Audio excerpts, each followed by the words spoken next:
17 in the first quarter in Game 3, and it was huge. A screen by Love, a drive by Jimmy Butler. He'll cleave it in. He did in there win. Highsmith on the perimeter. Love lasers one in. Butler is there, but so is Giannis. He'll curl around and put it in. Boy, his first quarters have been dynamic. At the line, he cannot miss. 6 of 6. Shooting the basketball from deep. Lowry 15 points last game after a combined 7 the first 2. A second block right there for Lopez. Picked up Butler. 3. Good! Jimmy Butler's a machine.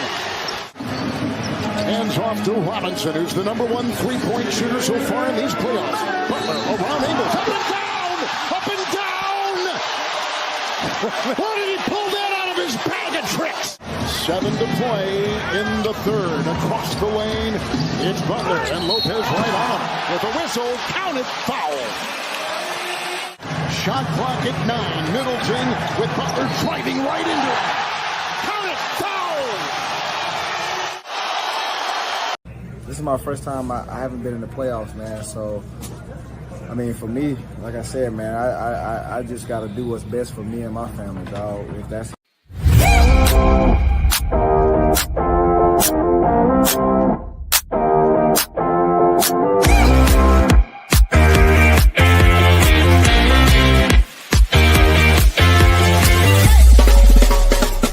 The Jeff Fox Show, brought to you by Remix Sports Media.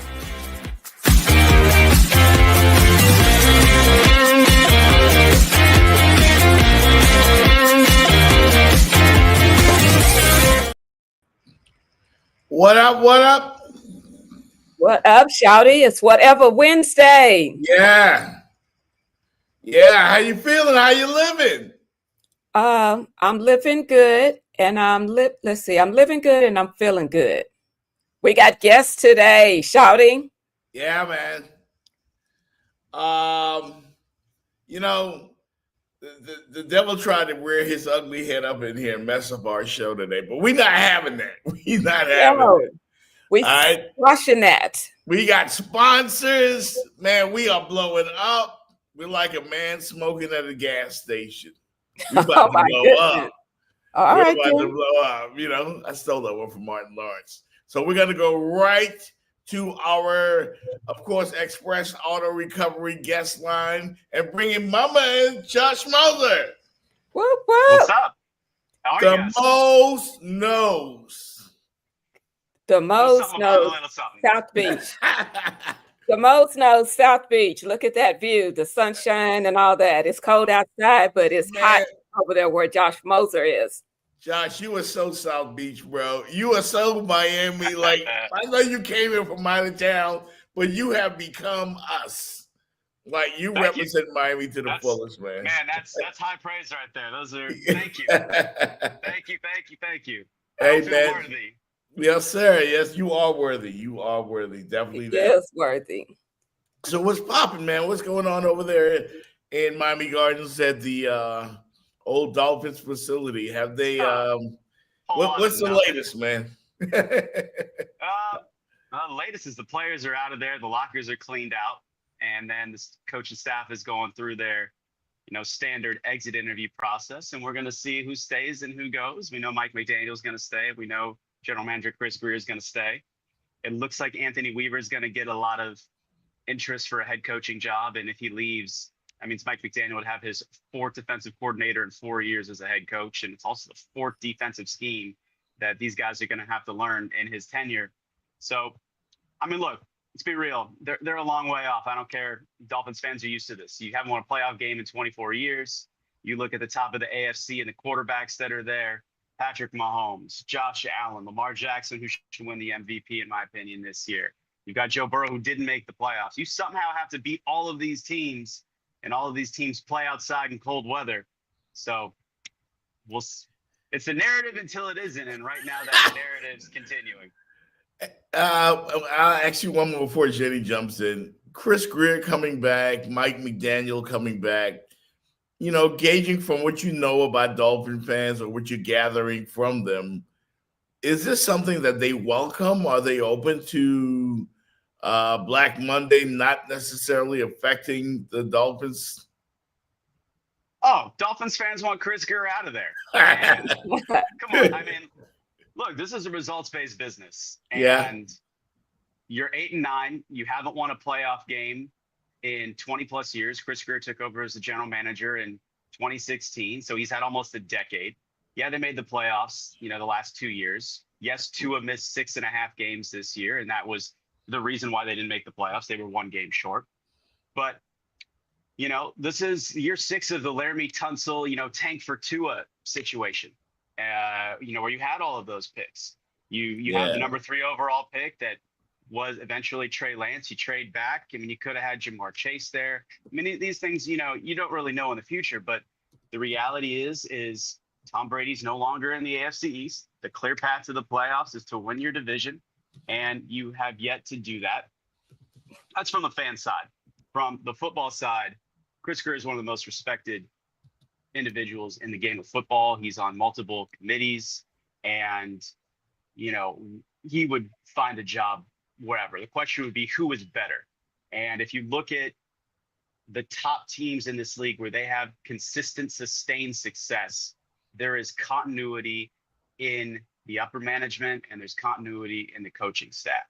So the Ravens are a prime example. I understand, Mike Tomlin's been there forever in Pittsburgh, but, they haven't had a losing season in how long? I understand they haven't won a Super Bowl, but, you look at the Packers and the stability they've had in the quarterback position. They've always had sustained success. So, they seem very happy about the process. We had the exit, interviews yesterday with the season-ending press conference, and, they seem very upset. But, it's injuries are always a factor, but you've got to find a way to produce at the end of the season in December and January. And frankly, we just haven't seen the Dolphins do that yet. And we know that Mike McDaniel's tied to Tua. I mean, they're the perfect duo for each other. I think Mike McDaniel brings the best out of Tua. We had a situation in this last game where Tyreek pulled himself out of the game. But when you're the play caller and you can't be the head coach, you can't be in 2 places at once. So I would think that the coaching staff would really look at how they want to utilize some roles and see if they can get some challenges correct this year and, work on the process, as they say. But process still runs through Buffalo in the AFC East, and it looks like the Dolphins are a long way off. Absolutely. Talk to us about this Tyreek Hill and the Tua situation. I've heard that they kind of had a little conversation with Tua about what he kind of needs to do to try to stay healthy for the team because we need him. But the bigger conversation is, what conversations are they having with Tyreek? Because I think that's what they need to be doing as well. Yeah, so they spoke to Tyreek. Yeah, Mike McDaniel said that he spoke to Tyreek for more than an hour on Monday. That's when the players had the exit interviews. He also met with general manager Chris Grier. And, well, I guess let's backtrack it. So officially we now know that Tyreek Hill pulled himself out of the game in the 4th quarter against the Jets. That was his decision. And then he went on and made the comments that everybody knows, basically said the door is open for him to leave. And these were emotional comments. However, these words, like, you're a pro. I mean, you've been in the league now for almost a decade. You're a captain on this team. Yep. And I get that's how you feel. I would feel the same way if I'm in his shoes. I want to win. Your window is small in the NFL, especially when you come from the Chiefs. It's the first time not making the playoffs. It's your first time not getting a 1,000-yard season since his rookie year. And he feels like he was wasted, especially when he played through, in his eyes, a season-ending wrist injury where his agent, Drew Rosenhaus, said that, he could have had season-ending surgery. And remember, I mean, I hate to say it, but the season started off with him getting detained on the way into the stadium. Yeah. So, not his fault in that situation. I mean, but it's just like the season was almost doomed from the beginning. But when you're a captain and you're a leader on this team, you have to hold not only yourself accountable, but everybody else accountable. And then we also learned from the season-ending press conference that there were multiple players that were late to meetings consistently. I do not know if Tyreek was one of them, but McDaniel was constantly finding these people, and it didn't matter. They were still late. So, it was just kind of a mess this season, and it just kind of reared its head. So I think it was just kind of a bumbling of everything into an emotional stir. But feel that way, have that conversation in private. Just say, hey, guys, I'm emotional right now. We just ended the season. I need to take a night, sleep on everything, but I got a lot to figure out. That's all you got to say. Like, you know how to play the game. Tyreek is very smart. He loves trolling, as he says on the internet, with social media. Like, he knows what he's doing. But in there, I love the passion, I love the emotion, but you've got to do better. But I can tell you flat out, they're not going to trade him. Tyreek doesn't want to be traded. And realistically, what are you going to get for him? Probably a second-round pick. They gave up a king's ransom to bring Tyreek here, and then made him the highest-paid receiver in the league. Then they stood by you when you got pulled over and basically said that the cops were completely in the wrong. Like, I mean, this team has supported you through everything, all your off-the-field antics that you've had. Like, this team has stood by you and embraced you, at least from the outside. I don't know what happens in the building, on a day-to-day basis, but yeah, I mean, it'll get sorted. But Tyreek needs to be the number one wide receiver. He needs to get back to playing like how he's playing, and that's not dropping the passes. And when he's getting double covered, the good receivers like Justin Jefferson right now and Jamar Chase, they go up and get the ball in double coverage. What would really help this team is somebody like a Megatron or a Julio Jones. I know everybody down here in South Florida is thinking Jeremiah Smith, the kid from right here from Chaminade, Madonna, that's now at Ohio State, that I think would be the number one overall pick over Travis Hunter if he were draft eligible this year. But they need to go get a big receiver that can go and high point a ball over two defenders. And we'll see what they do in the draft. But they got other needs before that. They need to go offensive line with that 13th overall pick. You know what, Josh? When the Dolphins were great, way back when, they were great. They had leaders in the locker room. They had leaders. They had Jason Taylor. They had Zach Thomas. When you look at this team, who's the guy? Who's that guy? Who's the leader? Like, that seems to be missing to me. Like, I see immaturity, That guy was Calais Campbell. And I mean, they had trade offers for him, and they knew that they couldn't get rid of him because he was the culture inside that locker room. And, it has to be Tua, but, Tua's more laid back. We've seen a pissed off version of Tua, if you will, but he's really not that, like, alpha. I mean, I covered Peyton Manning when he won a Super Bowl with the Broncos. Peyton Manning walks into a locker room and everyone just stands up a little bit straighter. It's the same with Aaron Rodgers. And when you have a player-led team and you have a player's first coach in Mike McDaniel, it falls more on the players. And Jalen Ramsey's a Hall of Fame player, but it's not in his. I'm not saying that it's wrong, but he's out there to play. He's not out there to lead men, if you will. And the same with Tyreek. I mean, Tyreek's got a lot going on off the field. You've got to find these special types of people, and they're very rare. But all of the good teams have them. Tom Brady would be one. And that would be a common theme throughout teams that are winning Super Bowls or consistently making deep runs in the playoffs. Or you have, I could even argue, you look at Seattle when Russell Wilson was there. Russell Wilson molded into Pete Carroll, and he became that guy. And now as he's left, I think he hasn't had success because he hasn't been able to relate to a lot of the players. And and you understand, like, the window is small. Like, we're seeing it with Jimmy Butler now too. As players get older, they lose interest, and you have all the money in the world. You have every door open possible, the business, whatever have you. But in sports, when your window is small, you have to find people that truly care about the game and love the game, and that's all there is. And you feel that way at 22 to 26, but as you start aging out and you realize what else is available, a lot of players, I wouldn't say fall out of love, but they realize that there's a lot more to life than just your sport. But you've got to find those types of people. Zach Sealer is one of those. And he is. He was the team MVP this year, should be a Pro Bowler. But yeah, it's there's a lot of good, but there's a lot to be desired.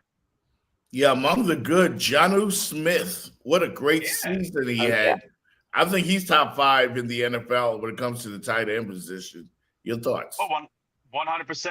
And I feel bad for him because it took Mike McDaniel about half a season to figure out that New was the player that he was. And when you have that too high coverage where Tyreek's getting doubled over the top, that underneath route is there. And I'm upset that they did not get him the ball earlier in the season. That second half of the season, he was phenomenal. I mean, he set franchise records in catches, receiving yards, touchdowns in a single season for a tight end. You had Mike Gesicki, who was really good here for a while a few years ago. And, you know, it's good. I think he's a building block. I think Devon Achane is a building block. And with Tyreek and Waddle coming back, you have, you know, your skill players on offense that make you an upper echelon unit, not only in the AFC, but in all of the NFL. And if they're going to spend some money on offensive line this year, which they need to do, they need to rebuild it. And then you would hope that you would see an improved offense. And this is where I put a lot of onus on Mike McDaniel. You call yourself the play caller. You were this quote unquote offensive guru coming in. But essentially, you went from the #1 offense last year, and everyone's like, oh, we figured out how to stop this motion. And this year, you laid an egg. And I understand you didn't have Tua for a third of the season. But when you're ranked in the bottom 5 offensively with all of those weapons. Yeah. And everybody got paid, too. Everybody. And I'd like to say Jonnu Smith pretty much single-handedly saved what little bit of a season that we had when Tua went down. Would you agree, not agree? Yeah. So, I mean, when you have the quarterback situation that you have, look, Tyler Huntley's great with his legs and he's great at the intermediate route. He's not going to throw the ball 25 yards, 30 yards downfield all the time, vertically accurately. That's just not his game. So you have to tailor your offense to the players and the skill sets that they have. And that fit perfectly for Jonnu Smith, especially when Jalen Waddle, when he wasn't hurt, and Tyreek, when they were getting double covered. So Jonnu was the open guy. So it's about football on offense. It's about matchups and what matchup can you exploit?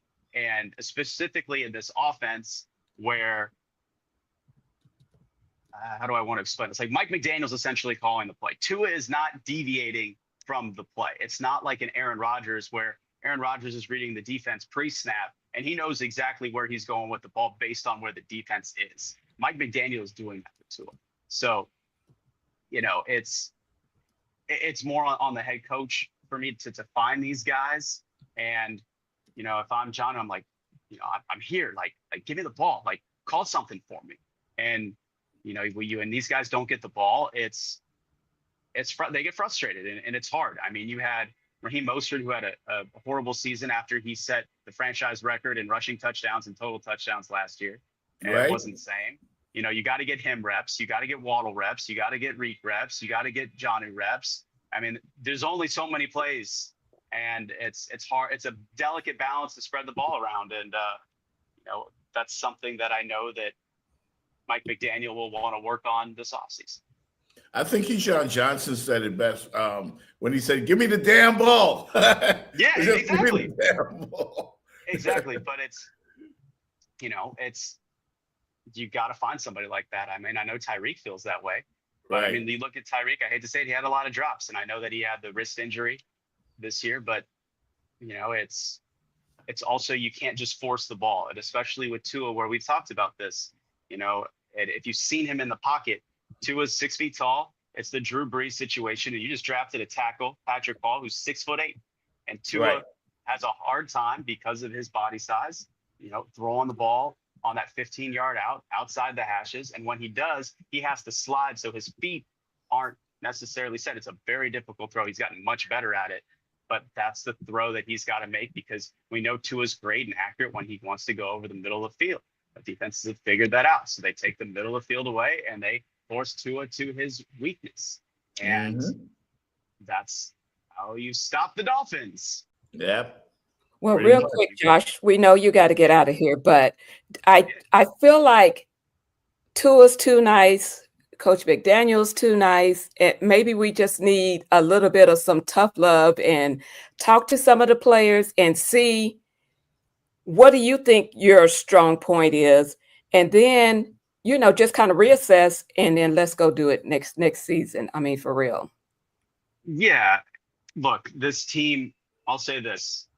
In the NFL, you can never have less toughness. Like you always need more toughness, and the Dolphins just aren't that team. Like they're just not built that way. So you're looking to add pieces that can do it. I think Jordan Brooks, he's a different guy. He's very quiet, but I mean he's a thumper, and I mean he was a player.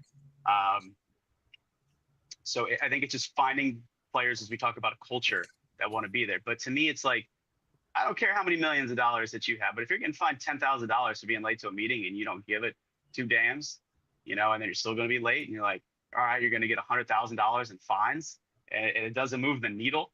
That's telling. It kind of says that you don't want to be there. So you got to find guys that want to be there. And I bring this up just because now we're seeing high school kids get paid in NIL money. So taking money away isn't going to solve your problems and make them tougher or more disciplined. The only thing that you can do is take away playing time, but you're not going to do that because you need these guys to win. So it's a delicate balance. It's tough being an NFL coach right now. But it's a different world that we're living in. Certainly from the days of the old NFL where there were 2-a-days and players were getting hurt. You look at the NBA, no one's playing on back-to-back nights anymore, and it's just a change in the we'll call it Gen Z. I don't know what you want to call it. Yeah, like that's what it is. Now, but yeah, times are different now. Yeah, you got to adapt or die. Go ahead, Jenny. I will say this. I've seen Barry Sanders post that about the Detroit Lions head coach. He said, "Now that's a coach that I would run through a brick wall for." Oh yeah. Nobody's running through no brick walls for Coach McDaniels. They may run through the tunnel, but they not running through no brick walls. We need tough. Yeah. Damn, Jenny, you do. And look, it's almost like you could have a good cop, bad cop, but you had that tough kind of old school football last year and your defensive coordinator in Vic Fangio. And basically the players were like, half of them were, we love you. Half were like, this doesn't work for me. And then you see him, you go to Philly, and now he's got a top 5 defense with the players that he's got there. With Darius Slay, Jalen Carter's a monster up front. So it's about culture. You got to find, motivators that will motivate and that people will follow. But to me, it starts with the players. And, those guys, I think, as they look at the roster, they got to try to figure out how to bring some more of those guys in. And Mike McDaniel's got to figure out how to hold these players accountable. But I think it's different. Dan Campbell played, and Dan Campbell is a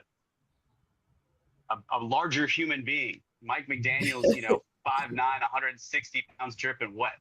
Think a Ray Lewis type is going to listen to him? He's an offensive guru in the off.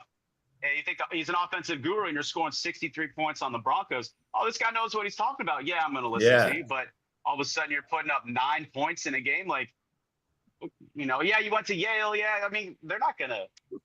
Yeah, I'm sorry, but you got to find players that want to buy. And I've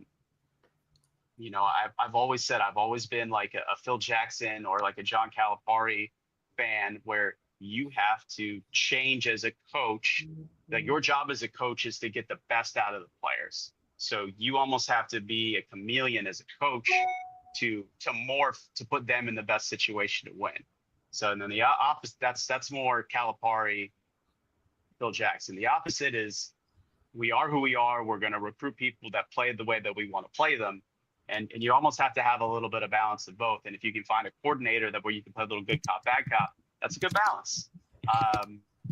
But you got to find those pieces. And again, the soldiers that want to follow. Mike McCarthy's I covered him for a long time. There's a great story he had. He's like, we don't need any solo soldiers. They want to run it like an army. And, you talk about like a chain link fence. You break one link in the fence, the whole thing falls apart. And that's the same way with an NFL team. You want to talk about all 3 phases and, how the offensive line moves. If one player out of the 11 makes a mistake, it's over. So that mentality these days in the Gen Z generation, and you need dogs. The world we live in, it's gone away. Especially now in a transfer portal where I'm not getting playing time. Shoot, I'm not going to play harder. I'm going to go somewhere else, and they're going to pay me just as much money, and I'm guaranteed to start. Like, there's no more accountability. And I get it. Like, it is what it is. Play the game, make your money. But, I mean, even sportscasters ain't the same no more. Now we got guys like looking like models and shit, like hanging out on South Beach and doing it real big. There are certain skills I was blessed with. There's certain skills that I was not. So, I'm gonna maximize what I have. I'm gonna work on my weaknesses and just try to be the best version of myself. But I do not live on South Beach. You gotta stay away from there. No ocean, but the continuum down there. Yeah, that's nice. That is real nice. Be like, no get my doubt, Chris man. Fowler on. He's living down there. We'll see him for the college football playoff. But my goal is just to be like Jeff Fox, hanging out at Grails with the people. Get to see Jenny all the time. Working the midnight shift. You know, yeah, you know what it is. It's rough. It's good people. No, but look, I mean, this is the best part. It's like we are the sports fans. We are the people that care about this stuff in a city where, for the most part, most people are transient. Most people are loyal to the soil where they come from. And, you know, but I mean, if we take a step back, I know the Dolphins had a down year, but if you want to look at the last 3 years, you had the Heat make the NBA Finals. You had the Panthers win a Stanley Cup. You had the Canes men's basketball team go to the Final Four. You had the women's team go to an Elite Eight. You had the Canes put together a phenomenal season. You have the number one player in the country in Cam Ward. You have Messi come here. I mean, in totality, this is probably the best sports market in the last 5 years in the country, based off of the teams that we have. And I think people need to recognize that. Okay. And that was very nice. That was very nice. The ones that do understand how special of a time this is, and I think it's the ones that recognize that the like, you know, recognizes like, you know, those are the people that you got to do stuff. You want to do stuff with and do stuff for, and that's where stuff gets really fun. You make memories, and it's special because that's all sports really is to the fan. It's entertainment, but brings people together, and you know, it's sad to see, you know, Jimmy Butler wanted to jump ship. It's sad to see, you know, everything we got going on, and realize grass ain't always greener. The sun is not shining in other parts of the country. You know, when we're sitting here at 11 a.m. on a Wednesday morning talking sports. I mean, get on our level. Come on now. We're on the Jeff Fox show. No doubt. You can catch them, folks, on WSBN Channel 7 Sports. The very best there is in the biz right here is on with us, man. Thank you so much, Josh, man. We appreciate you. Thank you. Yes. Whatever you guys need, you're in family. South Florida sports family. So, and it's just fault that we went long. I was trying to get you out on time. Yeah. It's all right. The next radio show can wait. They'll call me back. No doubt. Thanks a lot, Josh. We'll catch you, man. Thank you.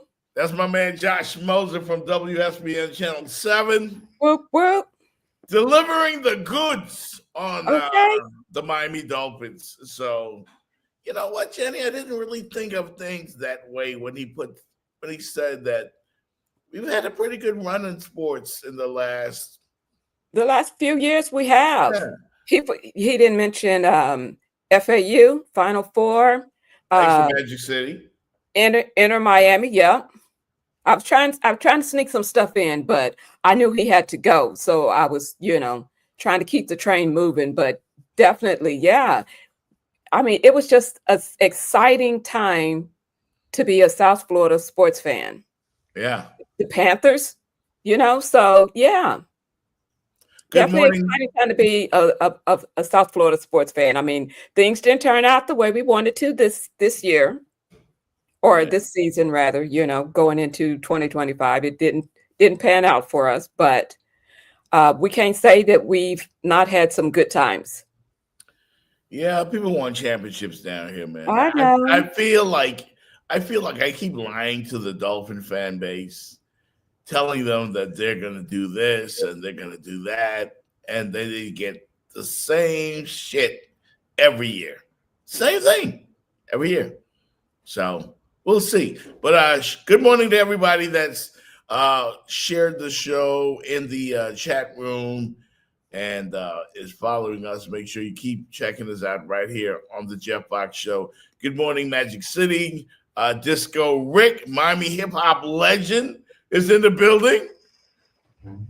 Okay, I'm gonna say because I don't know, but I'm not a hip hop person, but I'm gonna say shout out Ricky Taylor. Shout out Magic City. No doubt. And you got to shout out the Leangelo Ball, who's got that record. Man, I'm gonna have to heard. I've not listened. But I've heard his song. Yo, the Leangelo Ball record. Is it? Yeah, that's it. That is it. The Detroit Lions have adopted it. They're playing it in the locker room now. Like, it was produced by Manny Fresh. Jenny, I'm telling you, that's gonna be that song. I think they got one. He's performing at Rolling Loud, which is I heard he got an invite. Yeah, I'm like, I might have to go check it out, even though, like I said, hip hop is not my genre, but I'll go listen just to see, because the dad used to hype them up so much. He just used to hype them up so much. He kind of rubbed me the wrong way with them. He kind of just really did rub me the wrong way, but I'll go take a listen. Speaking of rubbing you the wrong way, you couldn't work at Fox Sports. I'm just saying, Oh, there you go. There you go. I thought you was. I am gonna leave it alone, but man, Jenny, it's all over the place. And then I saw a clip with Colin Cowherd and Joy Taylor, man, and that shit was so funny, man. I'm trying to think. Well, I kept seeing a bunch of memes and pictures, and I think I hadn't had a chance to check some of them out. But yes, social media is undefeated. They're cruel. They're cruel, man. Hey, we got some sponsors now, and things are going to change a little bit with the clock. We went way over the break with Josh Moser, which Jenny conveniently blamed on me. And I'll take the blame. But we up against the break. We're going to take a quick break and come back, and I'll tell you why I'm mad at my Raiders right here on the Jeff Fox Show with Jenny Jones. For the best in your auto transport needs, check out Express Auto Recovery in Miami and Fort Lauderdale. Why choose us? We provide nationwide coverage, fast and reliable service, competitive pricing, transport to any freight forwarder or dock of your choice, auction house experience, and we provide excellent customer service. Express Auto Recovery. Call them today, 786-858-0369. That's 786-858-0369. They provide towing services, accident towing, roadside services, tire change, transporting, towing, and they buy junk cars. Cheap prices, licensed and insured, fast and reliable services. Express Auto Recovery. Call them today, 786-858-0369. That's EAR, Express Auto Recovery. Tell them you heard it first on the Jeff Fox Show. Yeah. Hey, we got a sponsor. Yeah. How about Express Auto Recovery? Now maybe they can help me out with my what is that? A Kia. Yeah, my Kia Sedona. I gotta has a little transmission issue that I gotta fix on that. It's been like nagging for months, so I'll call my friends over there and see what they can do for me. Jenny, did you notice yesterday, if you were surfing the net, amid all of the discussions about my friend Joy Taylor and Skip Bayless and all, I mean, everybody's taking shots at him, but slowly, like floating under the radar a little bit, was Angel Reese, one of our favorite basketball players and favorite subjects here on the show. And it was about an outfit she wore recently. Did you see that story? I did not. Well, I mean, I've seen social media and some of those booty shorts she's been wearing, but hey, to each her own, brother. Hey, Angel Reese's kind of got the Glorilla kind of style going on a little bit. Check this out.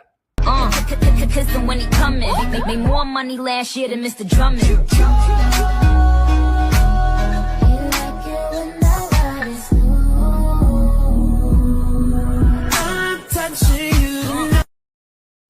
I should have known. Yes. I should have known you would have found something. I should have. Yes, Angel. She got a basketball league she got to promote, so she's all in. She's got a basketball what? She's got to promote? A basketball league. They're doing that 3-on-3 That's right. women's basketball league. Yeah. That they're getting into. But yeah, Angel Reese, I mean, if you got it, flaunt it. Well, you ain't always going to flaunt it, but you know, like I said, to each their own. It's a different world, man. It's a different world, you know. They say sex sells. And it does. Sex sells, and it also gets you lawsuits. Yeah, but I know that too. Sorry. Yeah. So, Jenny, I'm kind of pissed off at the Raiders firing Antonio Pierce yesterday. I don't like it at all. And then the Patriots fire Gerard Mayo. Like, the black man don't stand a damn chance in the National Football League. But we've said that. We've discussed that. Yeah, but Pierce was not fired. He didn't get fired. We didn't discuss him. He got let go yesterday. Well, I said we discussed the issue of the black coaches and how you have a shorter leash. A shorter leash. I don't know why I can't seem to get that SH in there. A shorter leash. Yeah. That's some bullshit, man. Like, for real. I mean, they give these guys crap teams to play with. You know, no quarterback. How are you supposed to win in the NFL with no quarterback?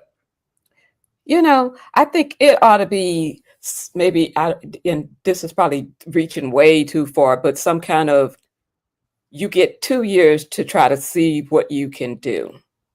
The first year, you just coming in, you've got your new coaches, you've got the players, and you've got a lot, you know, they got to get acclimated to your system. You got to get acclimated to them.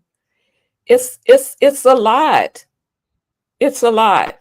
And, you know, it's like coming on to a new job and, oh, you're on probation and, okay, you just don't get, you know, you're out of here. They just never get a chance. I don't like it. Like, I think it's too short. I think every podcast, every radio show hosted by a black man in America needs to point this out. This type of shit needs to stop. It needs to stop. And then the New England Patriots try to play with the intelligence of black people by interviewing 2 black candidates, knowing damn well that they're not going to give them the job, that they're not going to hire them. They know damn well trying to circumvent the Rooney Rule. It's bullshit. It needs to stop. And when you kind of figure you're going to have a losing season anyway, so yeah, you figure you're going to have a losing season. You say I'm giving somebody a shot, but you're really not giving them a shot. And yeah, that's what this feels like to me as well. Yeah, it stinks. I mean, you know, we get the playoffs this weekend. I do believe there are about 4 black coaches coaching in the playoffs this weekend. And the reason we keep jumping on this subject, Jenny, and we're not going to stop, is because one time ago, they did the same thing to quarterbacks in the National Football League. They didn't think black people were intelligent enough to play the position. And now you have MVPs like Lamar Jackson just collecting the hardware like damn near every year. More than half the quarterbacks of the NFL are now African American. Like, we can do it if we're given a chance. And coaches, do you want to know? And not given a chance. You want to know what my motto is? This is my motto for life and work. My success is only limited by the opportunities that I'm given. If I don't get the opportunity, I can't show you. You know? And that's my motto. Just give me the opportunity, because I can show you better than I can tell you. Yeah. Well, all you need is a chance. But you kind of knew that the Raiders were going to fire Antonio Pierce. And I mean, I thought he did a good – he made one mistake to me, going with Gardner Minshew as his starting quarterback. Like, that was a bad decision. You don't do that. And, you know, thank you, Magic City, who points out that Tampa Bay – well, I don't know, man. I don't know. They like Todd Bowles in Tampa. But he's lucky to have his job. I mean, if the Bucs and Baker Mayfield didn't have such a great year, he might have been out of a job. It's almost like in the movies, man. The black guy gets killed first. You know, especially in a horror movie. Like, you know, I don't know, man. It's just bullshit. It is. Well, and I hope it changes. And again, it's going to take people in positions of power like, you know, the Stephen A's, the Shannon Sharps of the world, the prominent guys, you know, the pivot. It's going to take a loud and collective voice for us to force change in the NFL. Because, you know, they come up with the Rooney Rule and then they just, you know, they play with that, you know. And you have people like a lot of these NFL owners, man, they just don't want to do it. They just don't. And I think primarily the number one reason is they don't think black people are intelligent enough. They would look at somebody else and, you know, that's more like them, and they're going to be, I don't know, just more willing to give them a chance. Did you know that Dan Campbell? We see it every year, though. The same coach carousel. You stink over here, you come over here and stink it up over here as well. Yeah. But you're getting that opportunity. The hot name right now, Mike Vrabel. The Patriots want him. The Raiders want him. The Jets want him. What does Mike Vrabel want? Not a damn thing. Not a damn thing. Like, why aren't you saying that about Aaron Glenn, the Detroit defensive coach? His name should be a hot name. Yeah. No, he just happens to be a little darker shade. So we'll throw around hot names, coordinated names. Like, that's why Mike McDaniel got a chance. That's why McVay got a chance. And, you know, whoever's the hot coordinator, if you're white, you'll get a chance first. That's just what it is. Say it. And try to deny it if you want. And because I'm definitely not one that wants to just pull out the race card. But if you show me one thing, I'm not going to sit there and tell you I see another thing. If this is what you're showing me, you're showing me. So either prove me wrong or I'm going with my assessment then. Magic City pointed out yesterday, Mike Tomlin, despite all of the success, never having a losing season at all. Thank God he works for the Pittsburgh Steelers. You know, because the Steelers have only had 3 coaches in their history. Yeah. I think the Raiders may have had 20 coaches since 2020. I mean that's crazy. But thank God Mike Tomlin coaches in Pittsburgh. Otherwise, he might be out of a job. Like that has to change, and hopefully it does. Shout out to east of Miami, my man TJ watching the show today. I appreciate you, bro. Thank you for supporting the show here. Jenny, we're up against another break.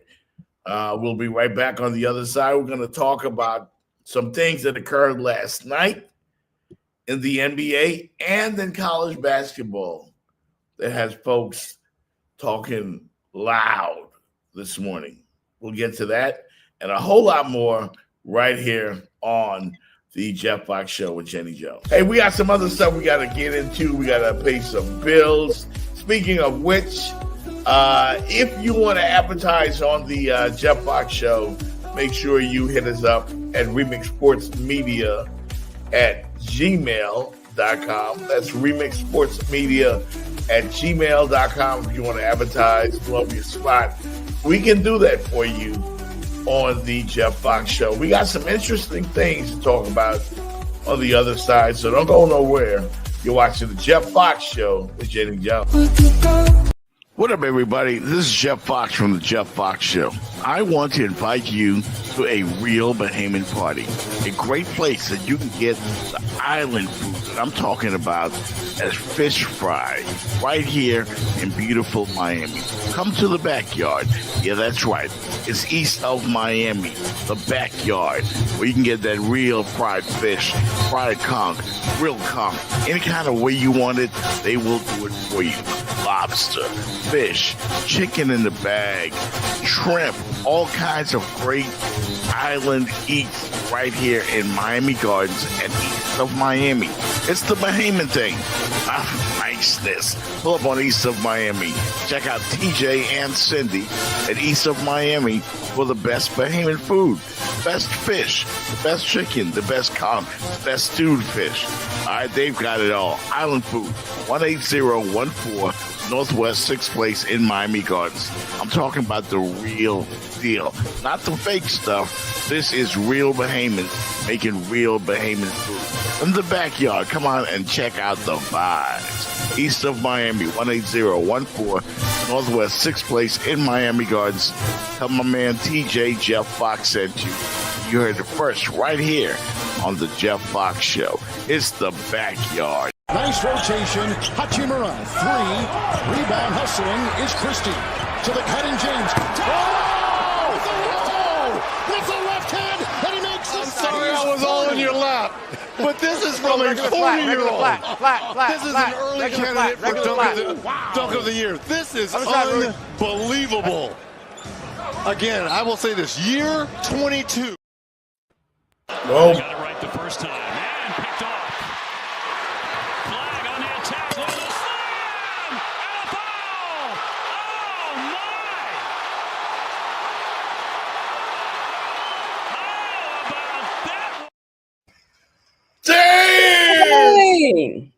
Damn! That was Disrespectful. Cooper man. Flag. The last time I seen a white man dunk like that, his name was Tom Chambers, who basically destroyed somebody under the basket way back in the NBA during the 90s or late 80s. Like, Tom Chambers was a bad man. But Cooper Flag from Duke University, woo, did some things. Hate to be on the other side of that posterization. Had the internet on fire last night. And what can you say about LeBron James that has not been said already? It's got to be the GOAT. It's got to be the GOAT. Come on, Jenny, you willing to admit it now? Have you ever seen a 40-year-old do that? Nope. You will not get me to budge off of my GOAT stance. Yeah, I get it. But that was nasty, man. Those were 2 highlight plays last night. Had the entire internet buzzing. And everyone's talking about LeBron's, I mean, they got smashed at the Mavericks, but the dunks, man, and the Cooper Flag one was just straight. I mean, and then the way he finished it, like he was right in the guy's face, He was like chest to chest, flexing. Like what? What? Got it right the first time. And picked off. Flag on the attack. With a slam! And a foul! Oh, my! How about that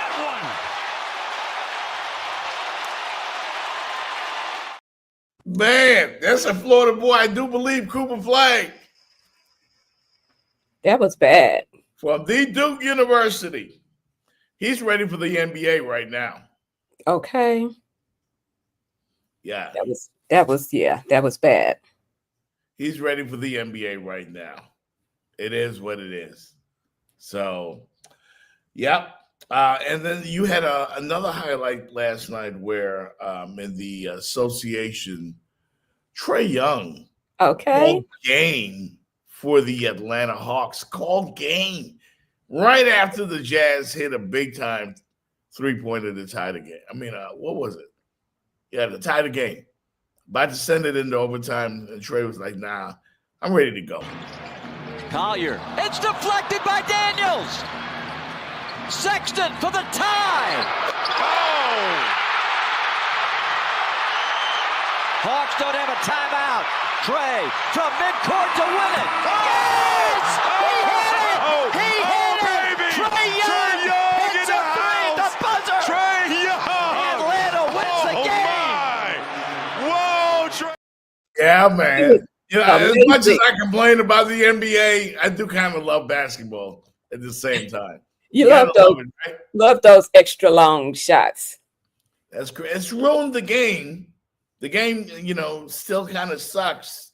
The fact that everybody wants to jack up threes, and it's kind of killing the game. But it is exciting to watch. That was like incredible. He shocked himself. Yeah. Yeah, Trae Young, a miraculous game-winning three-pointer from beyond half court at the buzzer to give Atlanta a 124-121 road win over Utah. A 49-foot top off a 20-plus point, 20-plus assist game, and Trae Young doing it big. You know, in college basketball last night, number 8 Florida also knocked off the number 1 team in the land, Tennessee. Now, here's what's significant about this game. Sorry. Tennessee, the number 1 team, right? Yep. They had 15 points in the first half. 15 points. They shot 21.4% from the floor. They got beat by 30.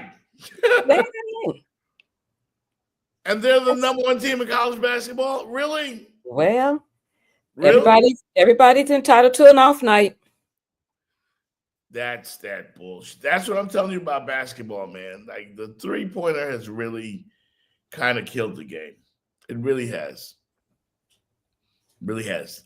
Not a good look for college basketball to have a number 1 team lose by 30, against the team, number 8 team. It doesn't even matter who they play. You don't lose by 30 if you're the number 1 team in the land. And, yeah.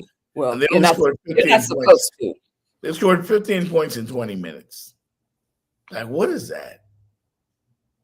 Yeah, not good. Hey, big time game tonight, though, Jenny, in the association. The OKC Thunder and the Cleveland Cavaliers will play. Now, what's significant about this is the first time in NBA history that we have a collision between 2 heavyweights, meaning OKC is on a 15-game winning streak. Cleveland has won 10 in a row. So this will be the first time in NBA history featuring a team with 15 straight wins going against a team with 10 straight wins. Something has got to give. Well, they got these good young core players, I'm liking it. I'm liking it. So, OKC, that's my hometown. So I'm rooting for some OKC tonight. You got any OKC gear? Well, I do have one jersey that I have to go find, but it's college football. So I don't have any NBA OKC gear. I had one, but when I moved, I'm not sure what happened to it. Yeah, it was a Kevin Durant jersey. I might still have it around here somewhere. I think I was a little bit upset with him. Sometimes I might get rid of the jerseys when they leave, or if I'm mad at them. But I did have. I know for sure I still have an OKC. I think it's OSU college football jersey, and I had a Kevin Durant OKC basketball jersey. Well, I mean, now is about as good a time as any as to wear some of that and brag about, being from Oklahoma City. Like, that's what I would do. Like, they're probably the best team in basketball right now. I mean, I know people are talking about the Boston Celtics, but OKC looks legit. Yep. They look legit. Them young guns. And speaking of which, your boy Charles Barkley said that they're probably the best team in basketball. You agree with him? It's hard to make a case against them. And Charles Barkley is the man. He knows basketball, so he's a hater too, though. Well, he's a hater. I like to think he's very straightforward. I don't, he could be a hater. I don't know. I think I've always known him to be a straight shooter, a call it like it is type kind of guy. Mm-hmm. And whether you like it or you don't, I've always, that's what I got from him. Hater. Yeah, he just couldn't help himself. Hates the Lakers just because. I mean, well, the Lakers are losing. So, outside of LeBron, what else are you loving right now? Nothing else. Crickets. Yeah. I got nothing. I got nothing. Cue up the crickets. I got nothing, man. I got nothing. So I mean, unless you're gonna hang your hat on some nostalgia. Right now, all you got is LeBron. Yeah. Tune in to see what the 40-year-old man gonna do. Yep. Coming up on the top of the hour, we hope to be joined. Well, not necessarily the top of the hour, but we're going to go a little longer today, and got off to a good start right at the tip of the show because we were having some technical difficulties. But thanks to the brilliance of our host, we managed to get it done. Yeah. Go pat ourselves on the back. Okay. Yeah, I mean, I'm an egomaniac too. Like, where's my Jeff Fox door? Oh, there he is. Come over here. Man, like, when you get gifts like these. You're not very good at putting it in there. Back it up. Back it up. Because I need for Magic City to see this. So back it up and tilt it right there. Stop moving. Not in your face, Mr. Man. Over. Right there. I'm very coordinated. Okay. I'm trying to help you. Yeah. Magic City. Did you see that? That was for you. That was for real deal. Jeff Fox in the yeah.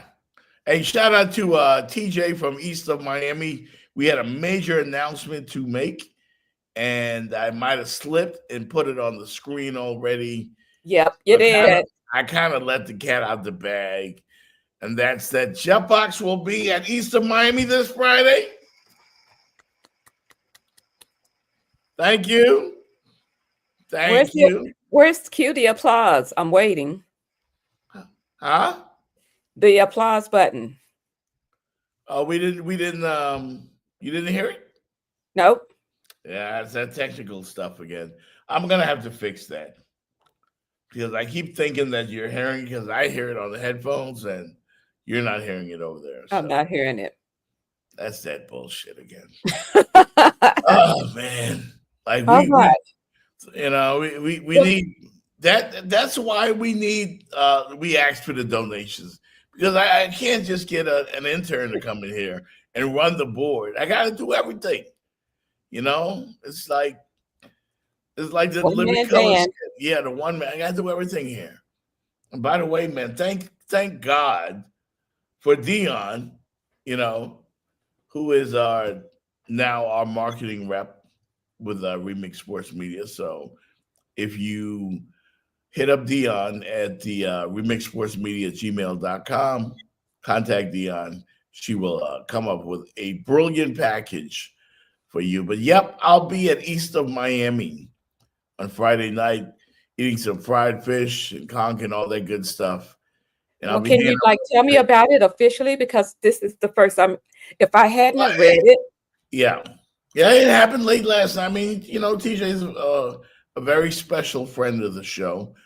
He was there when we did the Miami Dolphins tailgate, and he set up the tent for the Jeff Fox show. And I met Tommy and hung out with us, and we even did a live broadcast, Jenny. This was before you joined the show.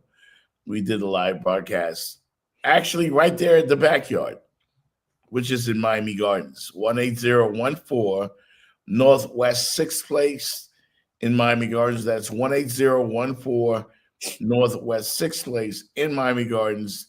And, of course, we'll be there again this Friday night. All right, and they play some old school reggae, some old school Southern soul, and some R&B vibes. And TJ has it looking really, really good back there. So I'll be there for a little bit this Friday and every Friday going forward. So kudos to East of Miami. Thank you, TJ, for supporting the Jeff Fox Show. Got some more stuff to talk about right after this. What up, everybody? This is Jeff Fox from the Jeff Fox Show. I want to invite you to a real Bahamian party. A great place that you can get the island food that I'm talking about as fish fry right here in beautiful Miami. Come to the backyard. Yeah, that's right. It's east of Miami, the backyard, where you can get that real fried fish, fried conch, grilled conch, any kind of way you want it, they will do it for you. Lobster, fish, chicken in the bag, shrimp, all kinds of great island eats right here in Miami Gardens and east of Miami. It's the Bahamian thing. Niceness. Pull up on East of Miami. Check out TJ and Cindy at East of Miami for the best Bahamian food. Best fish, the best chicken, the best conch, the best stewed fish. All right, they've got it all. Island food, 18014 Northwest 6th Place in Miami Gardens. I'm talking about the real deal, not the fake stuff. This is real Bahamians making real Bahamian food. In the backyard, come on and check out the vibes. East of Miami, 18014 Northwest 6th Place in Miami Gardens. Tell my man TJ Jeff Fox sent you. You heard it first right here on the Jeff Fox Show. It's the backyard, east of Miami. For the best in your auto transport needs, check out Express Auto Recovery in Miami and Fort Lauderdale. Why choose us? We provide nationwide coverage, fast and reliable service, competitive pricing, transport to any freight forwarder or dock of your choice, auction house experience, and we provide excellent customer service. Express Auto Recovery. Call them today. 786-858-0369. That's 786-858-0369. They provide towing services, accident towing, roadside services, tire change, transporting, towing, and they buy junk cars. Cheap prices, licensed and insured, fast and reliable services. Express Auto Recovery. Call them today, 786-858-0369. That's EAR, Express Auto Recovery. Tell them you heard it first on the Jeff Fox Show. A house divided against itself will not stand. Y'all hear that? Y'all hear that? Current Miami Heat players, y'all hear that? A house divided against itself will not stand. You either in or you out. Damn. Words to live by. Words to live by. That's from the man himself, Dwayne Wade. Jimmy Butler, you hurt? Okay. Ed Riley, you hurt? In light of what's been going on around the association, the words continue that Jimmy wants out. and the Miami Heat have no takers yet, Jenny. And people know that Jimmy wants out, and they're trying to lowball the Heat a little bit. So one name that's being tossed around is Bradley Beal of the Phoenix Suns. And Bradley, conveniently for him, has a no-trade clause in his contract. So what do you do? A contract is a contract until it's not. Yeah, no trade clause. So he will not get traded unless he wants to.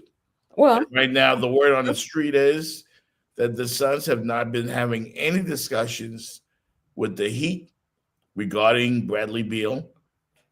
And I'm hearing also if they can't get Jimmy Butler up out of here, he's going to come back to the team.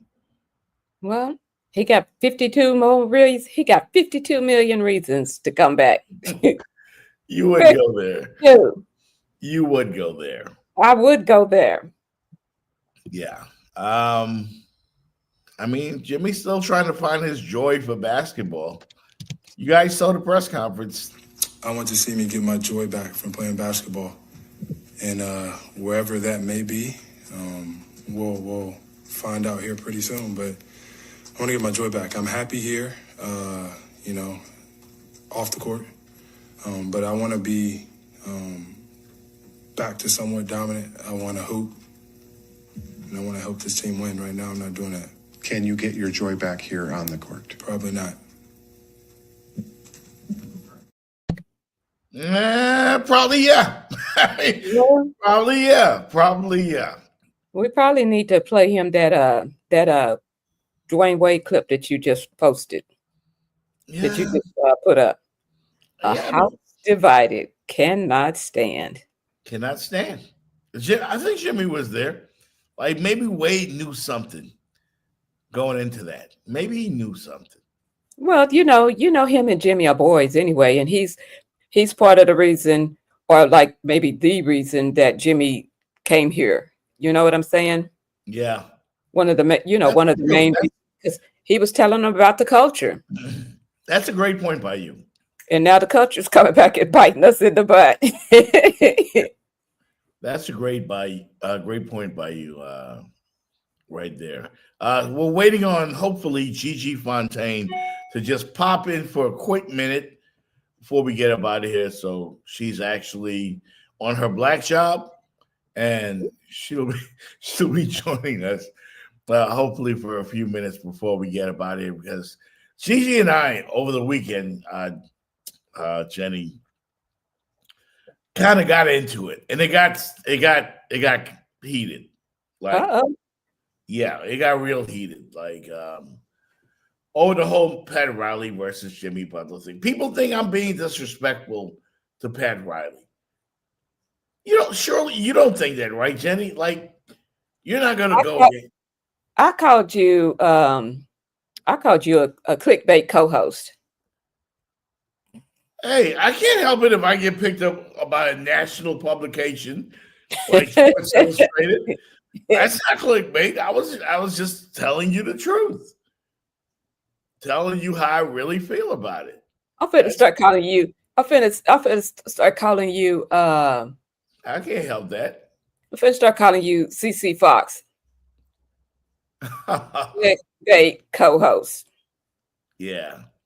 Hey, you know what? I can tell you something real quick about Friday's show. I will play the LeAngelo Ball song on Friday. I thought I had put it in here for the show today, and it was a lot of moving parts. A lot of stuff happened, so I didn't get it in today, but I will play it on Friday. Okay. And not only that, Jenny, I will play some of the greatest hip hop and rap songs by NBA players. Okay. Ever. And there's a lot of them. There's Ron Artest. There's what's his name from the Shaquille O'Neal. And of course the LeAngelo, Dame Lillard, probably one of the best of all time.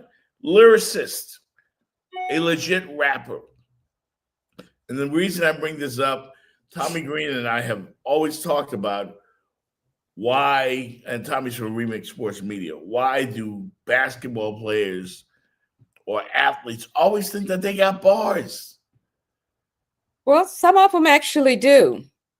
Even Lance Stevenson has bars. Yeah. The late Kobe Bryant, in one of the most awful hip-hop songs ever recorded. I mean, Kobe is great at a lot of things, but hip-hop wasn't one of them. Like, no. But I got a collection of them that I want to drop on Friday. Okay. How about some Victor Oladipo from the Miami Heat? He's not hip-hop, but he had that voice, though. He turned it out on The Masked Singer. I didn't realize he could sing like that. So some of them actually do have that extra talent. Yeah, he can sing. I ran into Victor Oladipo at the recording studio, Circle House Studios here in Miami.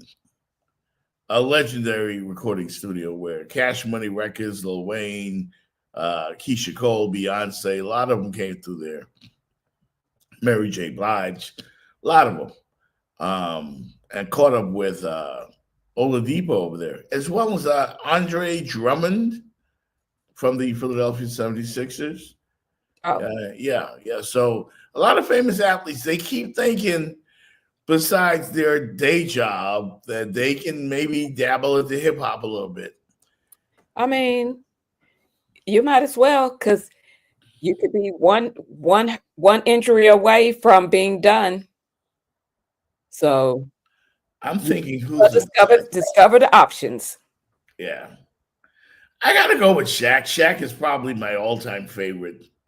I mean, when he came out, hip hop was still kind of new, and it was 90s era hip hop, which was my favorite era for hip hop, R&B, or any other kinds of music. Yeah, I think Shaquille O'Neal, but the LiAngelo Ball, the Jello Ball, as folks are saying, crazy record. I will drop that on Friday, as well as some classic hip hop videos from NBA type players. So should I go listen to it, or should I wait and be surprised? You should go listen to it. Okay. Yeah, you should go, because I asked Tommy G about it first before I listened to it, and because he's a hip hop connoisseur, and he was like, "It's all right." But when I heard it last night, I was like, "Whoa."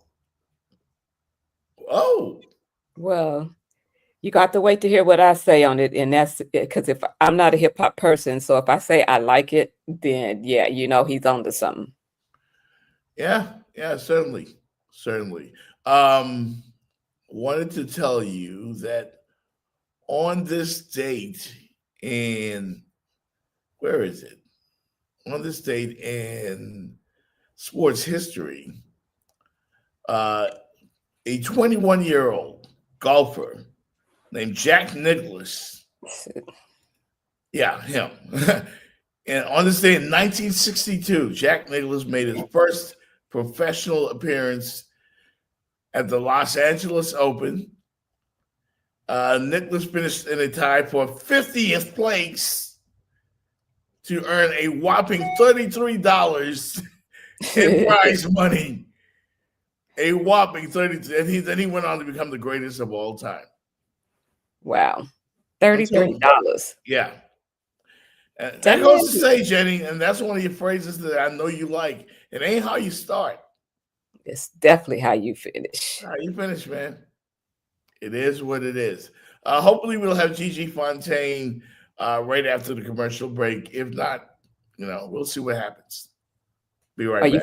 What up? It's the world famous DJ Ep Saturday Night Ride on LL Cool J Rock the Bells Radio, Sirius XM Channel 43. Now, when I break bells with them legendary artists, when they got that new joint, that exclusive new joint for me to break, I break it on LL Cool J Rock the Bells Radio on the Saturday Night Ride. All right? All you new artists, we want to hear that new stuff too. We break them over here. Yeah, holla at your boy, DJ Epps.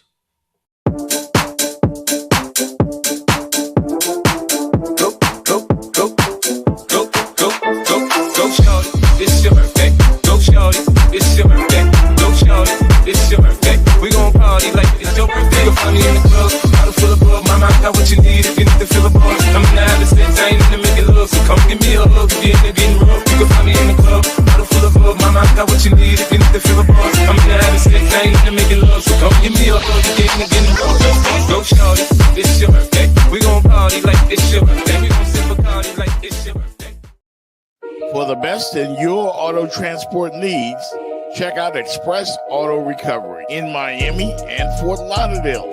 Why choose us? We provide nationwide coverage, fast and reliable service, competitive pricing, transport to any freight forwarder or dock of your choice, auction house experience, and we provide excellent customer service. Express Auto Recovery. Call them today. 786-858-0369. That's 786-858-0369. They provide towing services, accident towing, roadside services, tire change, transporting, towing, and they buy junk cars.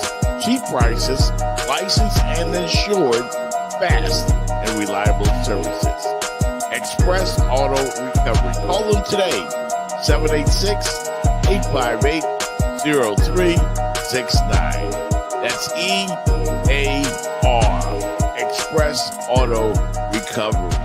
Tell them you heard it first. What up, everybody? This is Jeff Fox from The Jeff Fox Show. I want to invite you to a real Bahamian party, a great place that you can get the island food that I'm talking about as fish fry right here in beautiful Miami. Come to the backyard. Yeah, that's right.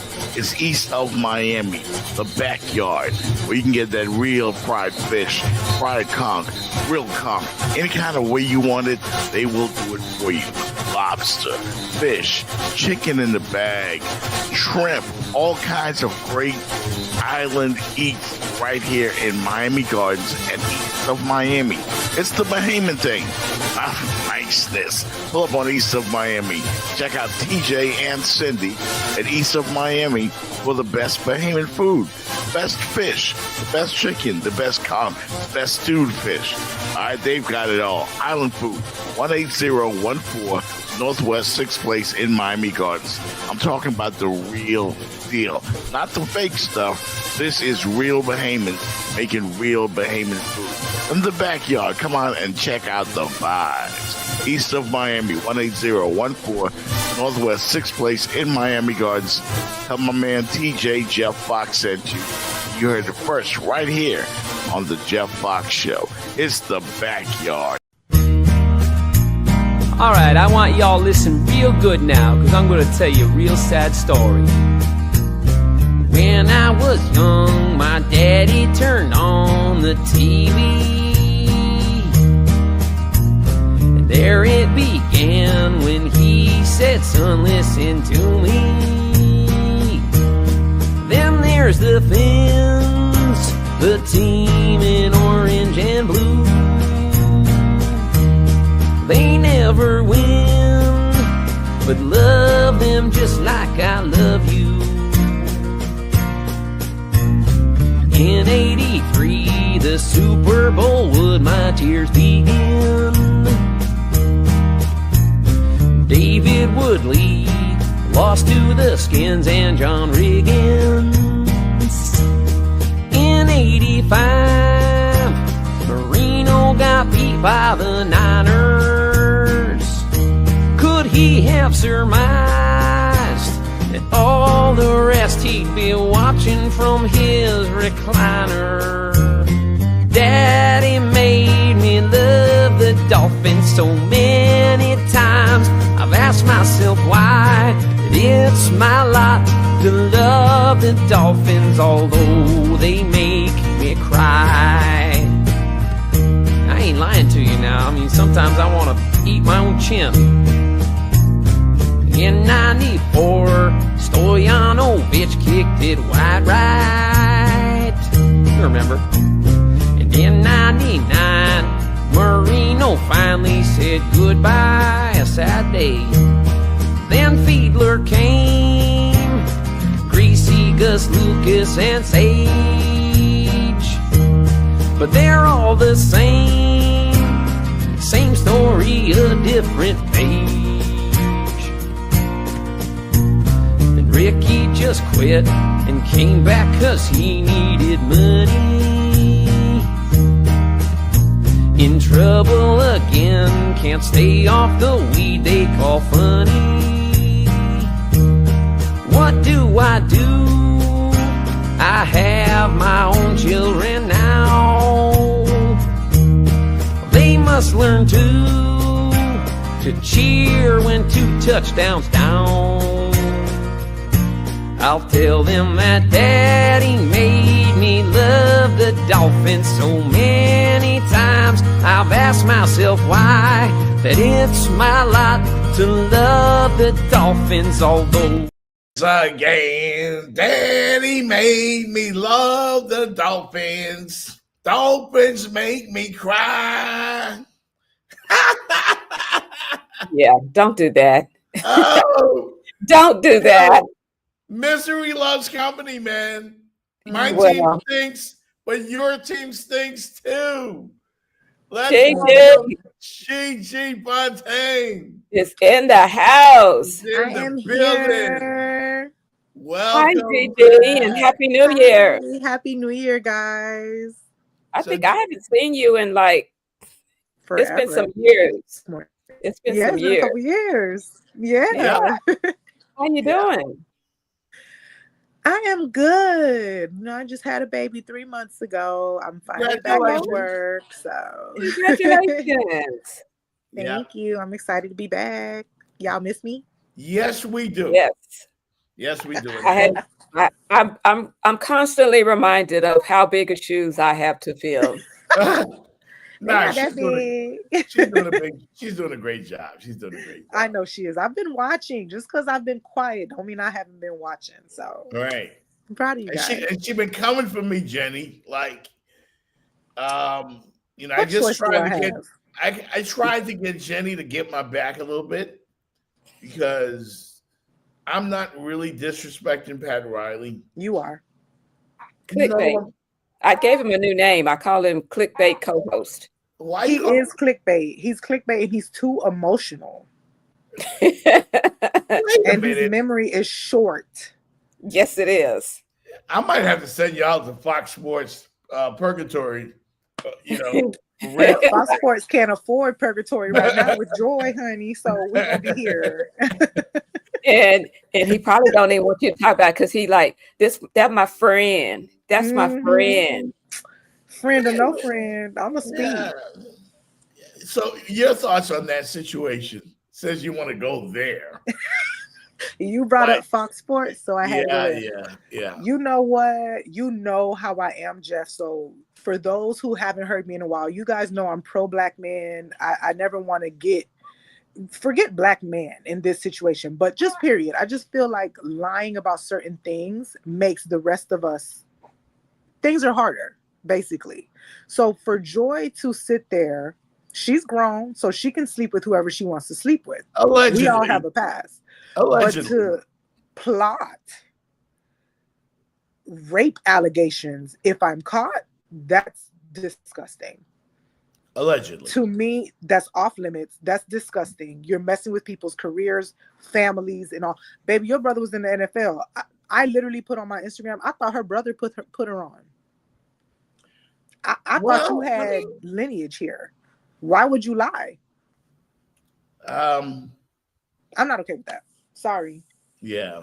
I'm pro-woman, of course. Women in sports, it's really hard.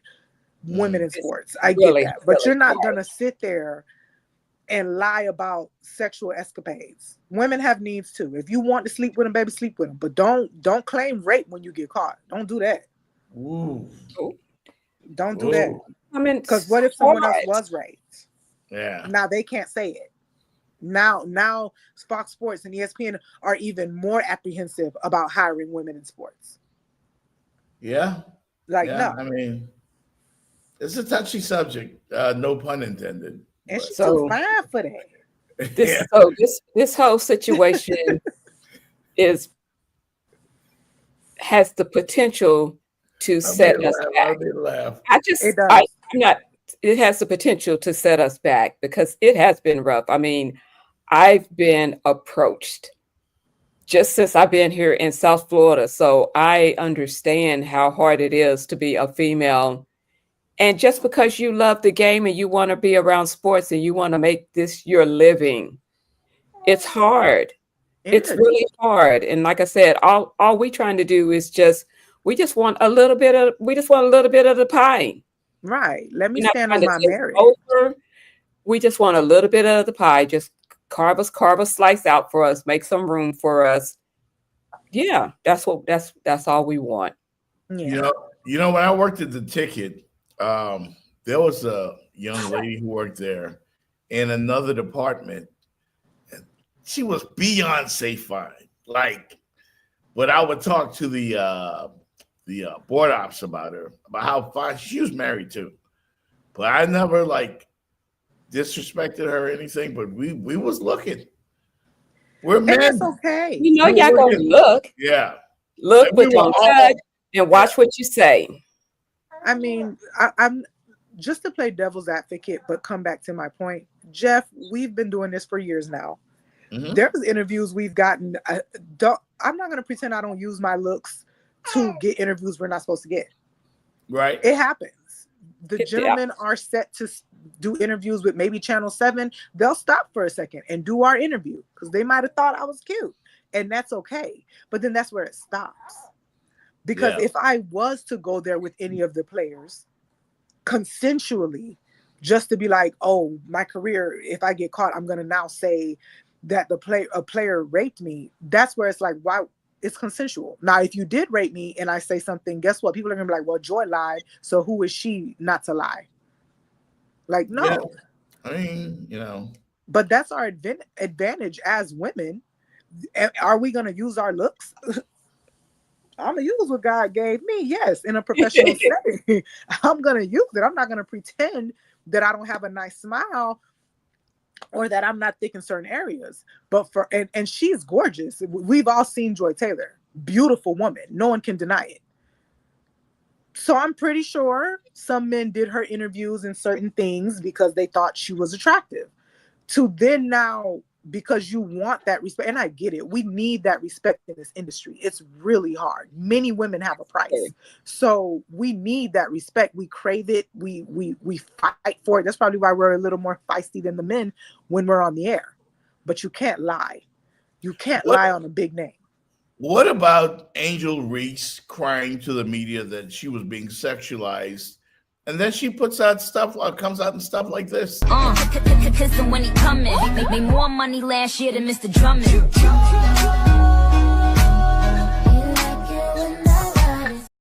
I'm just saying you can't have it both ways. Like you can. Or you can? See, you can. I'm just asking. I'm playing devil's advocate here because Here's I the don't have a dog in the fight. I want to be in control of how I am portrayed sexually. Mm-hmm. Women are allowed to be multifaceted. The thing is, people love to say birds of a feather flock together, and to a certain extent they do.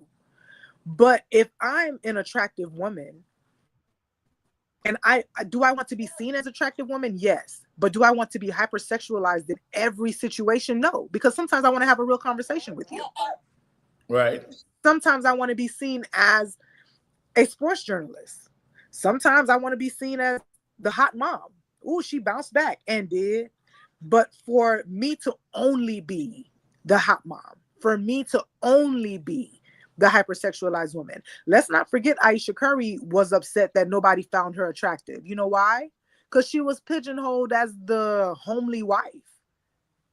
She clearly wasn't homely when she pulled Steph. Something was going on.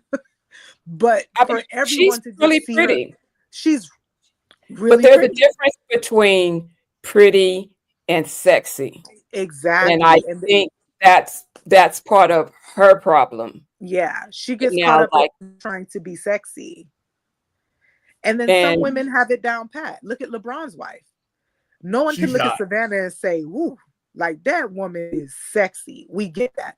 She also isn't, well, she is a little bit because she tries to break out and start businesses, but she's pigeonholed as LeBron's wife. And maybe she's okay with that. But some women want to be seen as multifaceted. Angel Reese wants to be seen as a star WNBA player. She also wants to be seen as a sexy young woman. She's young. She's 22.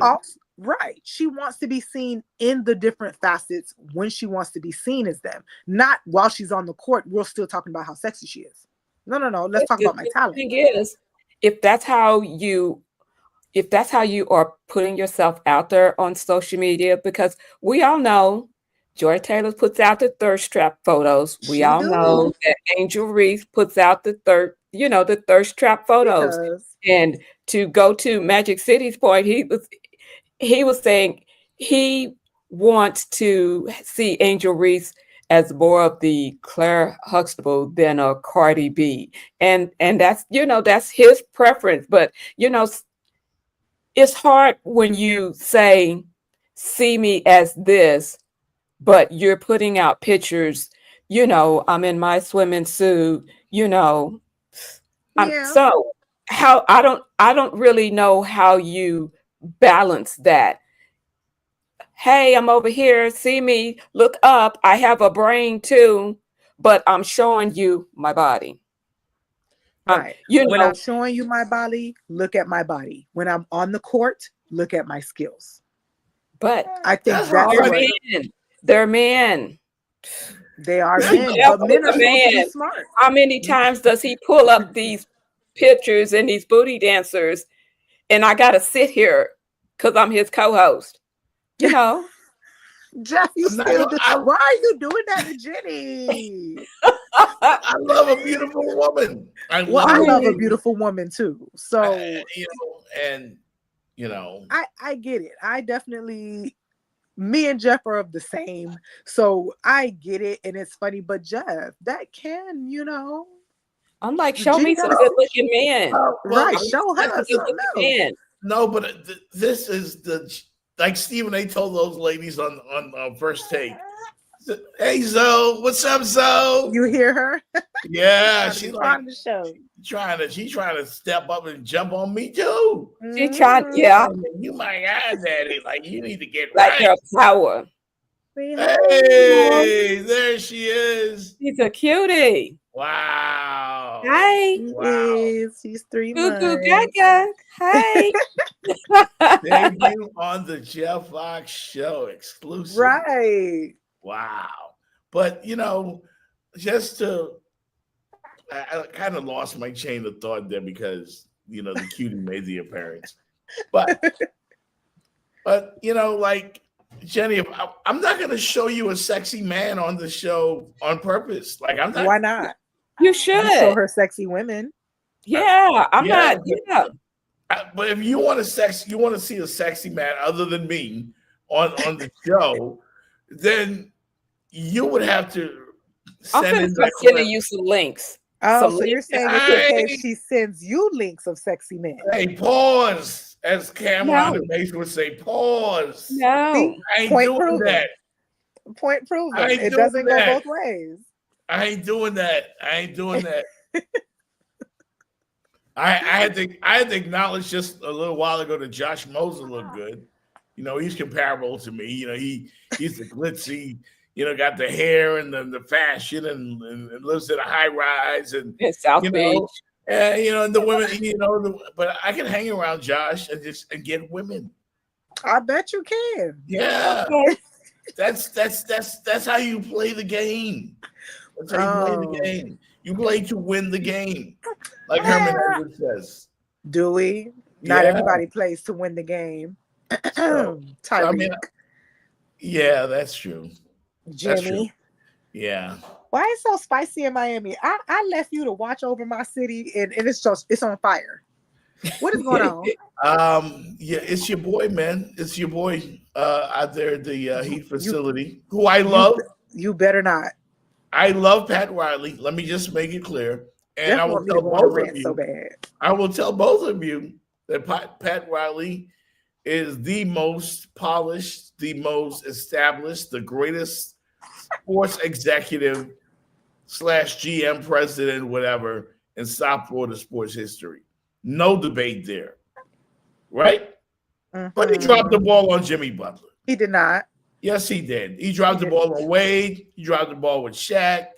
Pat Riley needs to. He did what? Yeah. No. He don't get Pat Riley's of the old ilk that it's my way or the highway. And I agree with him. He's the godfather, right? When the father speaks, the whole point, even right now, for instance, with Zoe, I'm the soft one. I have gray areas. Her father has no gray areas. For him, he don't even want the kids to think that we can get friendly. This is structure. This is respect. This is it. Whereas mommy is, let's build a relationship. You know who mommy is? Coach Spo. Coach Spo wants to build a relationship, be friends, go to dinner, motivate his guys to play. You know who the daddy is? Pat Riley. We don't got room for the foolishness, and none of you are ever going to be bigger than the Heat organization. And he don't care if it's LeBron, Shaq, Wade, or Jimmy. You're not going to be bigger than the organization. But with Jimmy, I have an issue. Sorry. And you know what that's going to get us? That's going to get us more Gabe Vincents and Max Strus. You know what that got us? Multiple championship appearances. Coach Spo, though, yes, he tries to establish that rapport and get that relationship with his players, but he's respected. Don't sleep on Coach Spo. That's why you can't just step to him any kind of way either. Like we were talking about this with the football with the Dolphins, that Mike McDaniels, he's finding people that still showing up late to the meetings and they don't care. Coach Spo don't play that. He doesn't. Coach Spo don't play that. So I think he is a notch off of the Pat Riley tree. He don't play that. Yeah, he gonna try to establish that rapport with you, because we need that so that we can have the back and forth conversations. Something not going right on the floor, tell me what you need. Tell me what you're seeing. You know what I'm saying? And let's go win this chip together. Let's do this together. But don't step wrong to Coach Spo. I absolutely agree. And those two run that organization. Mickey Arison, he's just the money. Those two are the reason the Miami Heat never died for years, like the Cleveland Cavaliers have and multiple organizations have. We've lost somebody. We pick up dogs. Those names you're naming did their part. They have a name now because they did their part. But I want you to tell me why you're taking Jimmy Butler's side, and I'm going to tell you why I'm going to take the Godfather's side. Go ahead. I'm taking Jimmy Butler's side. I'm taking Jimmy Butler's side because Jimmy Butler gave this organization every ounce of his being, everything he had to give. And he's taking this team and he's put them on his back, and he's taking them to not one, but 2 NBA finals. And all he had to work with was a couple of butter knives, and he was going to a gunfight. And that's not going to work out well for you when you go to a gunfight with a butter knife. You need to have other guns. And he only had one himself. That does not work. So who do I blame? Patrick Riley. Yes, the Godfather. You're poor Pat Riley. And we didn't get a chip, and Jimmy's frustrated, and understandably so. I was there, Gigi. I think you were there. I'm not sure. I was there. Yes, we saw playoff Jimmy. We saw playoff Jimmy, but you need more than that. As great as he was, Jimmy Butler had the greatest playoff run that I've ever seen a Heat player have, other than a guy named Dwayne Wade. I mean, I love Jimmy. He's wearing my number 22. I got you, but I'm not taking a side on this. But I think we are all in agreement that Pat Riley didn't get Jimmy that extra star that he needed. But I'm not going to put the whole blame on him. You know, I'm just not. Like I said, CC co-host. See, here's my thing, because Jeff wants to put everything on the Godfather, and this is why I can't do that, because my memory, unlike Jeff, is long. And Jeff can tell you, I never respond emotionally to any NBA game or news, because it's a game of runs. It's a game of runs. The league is a game of runs. The game itself, minutely, every quarter is a game of runs, and I never respond in that manner. And this is why I'm going to say this. And I'm also going to ask questions, because let's be for real. Jimmy Butler right now finally is considered a superstar in the NBA. Yes? Yeah. You see how he can't even say yes? Because if I said LeBron James is a superstar, you're going to say, yeah, duh. You're probably going to try and call him the GOAT. But with Jimmy, it's a because you still have to think about it. So this is what I'm trying to say. No one considered Jimmy to be a leader of any team. Jimmy has always been a role player. Now, Jimmy is the type of person Jimmy is the type of person I aspire to be. Y'all can doubt me, but I know what I can do. Make sense? Yeah. So I give that to Jimmy. But when we're talking about what the league considered Jimmy, when he was in Chicago, it was about who? D Rose. It was never about Jimmy. Now, did Tom Thibodeau love Jimmy? Absolutely. When Tom went to the Timberwolves, was Jimmy with them? Absolutely. Now, Jimmy's feeling big dog. He don't want to be a puppy no more. I can do this. Y'all got me behind these rookies. These rookies ain't doing nothing. I can do this. To the point he's pegged a bad teammate. He was pegged a bad teammate in Chicago, and the Timberwolves said the same thing. You got an attitude problem. You feeling yourself too much. You're a role player. You're not the first option. You darn sure ain't the second option. Play your role. Jimmy didn't want to play his role. Jimmy sat there in the preseason, grabbed all the third string guys who literally wasn't sure if they were even going to make the team. Played the starters. This was on ESPN for 3 days straight and beat the starters because he felt like he should have been a top option on that Timberwolves team. Let's be for real. You remember now? Am I jogging memories? I remember. Jimmy caused so much issues over there because he was tired of being a role player. He wanted his own team. And Stephen A., we love him. He's been on our show several times. Even Stephen A. was like, what? No, stop trying to be bigger than you are. You're not that guy. He goes to the 76ers. They like him. They like him. Who doesn't like Jimmy? They're calling him Jimbo. He's like, that's not my name. Personable. Remember that? When the coach tried to tell him a little jokey joke, that's not my name. I'm here to play basketball. You got an attitude problem, sir. But you wanted to be over there. They wanted you. But guess what? He didn't want to be over there. You know why? Because he'd be behind somebody. It's not his team. When the Miami Heat signed Jimmy Butler, the Miami Heat had no money. The Miami Heat had given away a bunch of stuff trying to hold on to LeBron. We had no money. No one thought he was coming to Miami. Jeff, you and I did a show where you were shocked that Jimmy chose Miami because we had no money. And I said, that's crazy that even with us not having any money, we could still pull a superstar because the city itself will recruit you. The city itself, the lifestyle, less taxes. I'm glad he came. Stephen A. went on a whole rant about how it was a big mistake. You guys aren't even going to make the playoffs. You're a role player trying to be a leader. You're not even going to be a top 8 team in the East. This is a big mistake, but at least you're going to have your money. Memory is long. Memory is long. I remember all of this. Jimmy knew we couldn't put too many pieces around him. He knew that. He said he didn't need it. That's why he could play with third string guys. They went searching. You're going too far, Gigi. Coach Spo went to coaching his behind off to the point now Coach Spo is considered the best coach because whatever you gave him, he had it. Whatever you gave him, he coached it. He did his best with Jimmy. We let Jimmy talk. That's the problem. But pause. It's not as though the Miami Heat, when we did get money, because we eventually got our money back up. It's not that we didn't try. The league was blocking. League still upset about the big three. Because let's not forget that part right there, Gigi. Say it again. 2 or 3 players, the Miami Heat was on their list. I want to go to Miami. I want to go to Miami. I want to go to Miami. They're like, nope, we're not doing it. Nope, we're not helping y'all. Nope, we're not doing it. We don't even know how you guys are still winning without any pieces. So we darn sure aren't giving you a piece. The latest one was so disappointing. He was over there in Milwaukee. You know he wanted to be in Miami. He newly single. He thought he was going to be in Miami. He done divorced his wife. He ready to live his life. He's in cold Milwaukee. Gigi, you get on my damn nerves. Because you know I'm right. So let's not say Pat Riley squandered Jimmy's career. We tried. He did squander it. Happened. And Jimmy went. Coach Spo did his thing. We tried to pay the money. The problem right now is not any of those things.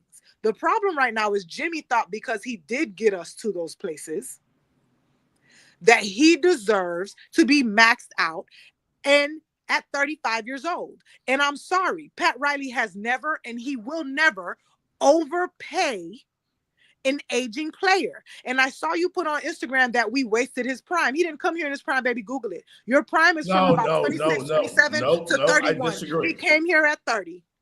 No. So let's be for real. He is now past his prime. He needs to take the money. And tidbit before I let you come in here, because this is about money. He wants to be maxed out. I get it. He wants his money. He worked hard. He wants his money. But you know what? Out of all the teams in the league, there is one city that you play for that, good or bad, you're going to get money, and it's the Miami Heat. When endorsements are going crazy, what kind of car did LeBron get endorsed by? Kia. Steph Curry might be the only one with a luxury car brand. He finally got Audi after all these years. People were being branded by Kia and Buick. Wade was getting Ferrari and Hublot watches. So you're going to get paid. Right now, Jimmy is on a stage that he would have never been on if Pat Riley didn't say, you know what, this guy wants to be the man, I'm going to make him the man. Because no other team was going to make him their main guy. No other team was going to build a team around Jimmy Butler. They all saw him as a journeyman. They all saw him as a role player only. We turned him into exactly what he wanted to be, and he took us to the finals as a thank you. We appreciate you. He also now has his own coffee brand, luxury hotel. Notice he don't have regular commercials. He has luxury type deals and luxury type commercials. Thank you. So, Jimmy, you got your money. You got your lifestyle. You got to be the man. You're now regarded as a superstar in this league. The only thing you don't have is a ring. And if we don't pay you max dollars, guess what? We'll eventually get you that ring. Sorry, not sorry. He came here knowing and saying he didn't need nobody else. That was the point he was trying to prove. And he did it. And even last year, he said if he wasn't hurt, it would have been him in the finals and not Boston. So let's not give Jimmy a narrative. Jimmy, can I speak now? Sure. Just want to make sure you had all the pieces. Jimmy is a dog. That's why Jimmy challenged his teammates in Minnesota to a practice game where he played with the third stringers and whooped all the starters' ass. You know who that reminds me of? Kobe Bryant, who did the same thing with the Lakers and called out his teammates. When you're a dog, you need to be with other dogs. You need at least one or two more. Jimmy Butler took he took Gabe Vincent, Max Strus, Dion Waiters. He had Hassan Whiteside. Give me a fucking break, man. Like, we're talking about some trash ass YMCA type. Don't do that. There you go again with the YMCA. Don't do that. Because some of these guys, their careers got made off of that, being dogs themselves. Because you have two types of players: people who rise to the occasion, who really want to play, and they didn't get the hoopla around them, the clout. And then you have guys who really just ain't that good. And those guys they weren't that good. They did. Don't do that. All right, I'll take that back. Is DJJ knocking Dallas right now with Kyrie and them doing his thing? People didn't even know him for shooting threes. He learned that in the Miami Heat playing Hunger Games at practice. So let's not do that. We've created players are getting contracts from the Lakers that they wouldn't have even looked at because of how they played in Miami. And I give Eric Spoelstra credit for that. But Eric's not on the court. But exactly. And that's they're why on the court. They got to make those threes. They got to show that dog in them. When Kendrick Perkins said Miami's a bunch of dogs, y'all better not sleep on them, and we made it to the finals, you're telling me now that bunch of dogs that was getting all in props were just butter knives? Now are not good enough. Yeah, when you get to the finals against Anthony Davis and LeBron James, or you got to play the Joker. Did you forget they were hurt? Injuries. Look, that was the easiest ring LeBron ever got. Every team he saw, their point guard went down. At that time, Goran Dragic was our point guard. He was down. Tyler had COVID. He was down. We literally were playing with 6 and 7 players. We didn't even have a whole roster, and we still took the Lakers to 6. Are you crazy? No, I'm not crazy. Your memory too short. Nah, I'm telling you, even if they had their whole squad, they were not beating the Lakers. says They the were Laker not. fan. Every Heat fan, right? With his LeBron James doll sitting up there. You're obsessed with LeBron. Now we're talking. They don't have no injuries. We have 7 players. We took them to 6 games, and you want me to believe we couldn't have won? That's the point of sports. Everybody has an opportunity any given day, and we still took them to 6 in the middle of COVID. So stop. So y'all accusing me of disrespecting Pat Riley, but you're disrespecting Pat Riley. You are disrespecting Jimmy Butler. I am not. I You love are. Jimmy. Yes, you are. Because you are. I love Jimmy. Because Jimmy's talented. Jimmy did what no one thought he could do. But don't flip the narrative now. When you signed, you knew the narrative. Don't flip it now because you want more money. Because now it done gone to your head. Because them bottles too expensive at Live. No, ma'am. She said the bottle's too expensive. You know, I learned a long time ago that I would never win a fight with GIGI. Like, I'm just not gonna win it. But the point my is, memory too long. My memory too long. I remember details. He came here for this very reason. He knew he was not going to have that type of help. He knew he was not building a super team. He knew we did not have the money. No shit. He didn't. Yes, he asked for help. He asked for help, and he got Kyle Lowry. Okay, like come on, man. Like, what kind of fucking help are you giving me? He ain't need much help. Kyle Lowry, man. Well, he had Philly cheese. Come Philly on. cheese wanted to get high on the plane. Now, that's what I'm saying. Don't forget now, some of these guys come to Miami and they forget that they're a professional basketball player. They get caught up in making babies. I won't even say basketball player. I'll say just athlete, period. They get caught up drinking, doing drugs, women, and all types of stuff. South Beach. Because he had help. Those guys crumbled. They were high on the plane. Meanwhile, the Boston Celtics get not only Drew Holiday, they get Drew Holiday was supposed to come here, right? But Pat Riley couldn't get him. He let the competition get him. We keep saying Pat Riley couldn't get him. These teams did not want to trade to the Miami Heat. They made it clear. You and I have been to Heat practice. We know what goes on in Heat practice. Udonis Haslem told me to my face, this ain't for everybody. It ain't for everybody. There's a reason superstars don't want to come here. Yeah, because they don't want to deal with that system. Man, y'all gonna make me say some stuff. Look at what happens when you let players do what they want to do. Look at Tyreek. Tyreek done picked up 13,000 children in a year. You know why? Because they let him do what he want to do. He the star from Kansas City. He want to do what he want to do. So you outside and you doing you and you picking up babies. You're sleepy. The newborns are crying all at the same time. You're sleepy. You're not playing. You want to play. You're talking about Tyreek. Yes, it happens. Look at Philly Cheese. Philly Cheese was in the best shape of his life. He was working out 3 days a week. Gets to the city. What happened? He high on the plane. Gerald Green, high. Coming out of Mario Chalmers' apartment. High. Ambulance had to go get him. Let's be for real. These guys get caught up in the lifestyle. There's a reason Pat Riley rather invest in the guys who are hungry than the superstars who seem to want to. And they ain't gonna win a shit, GG.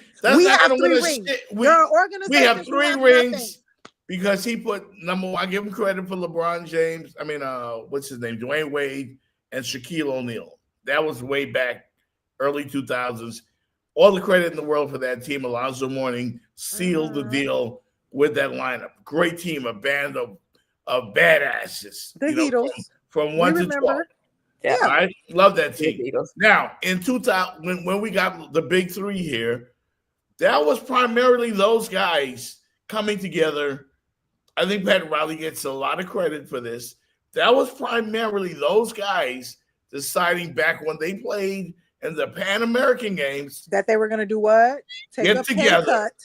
And he don't spend too much money on nobody. And they came here on a discount and decided that they wanted to win the chip. Wade wanted one. They bought into he got tired of losing to Boston.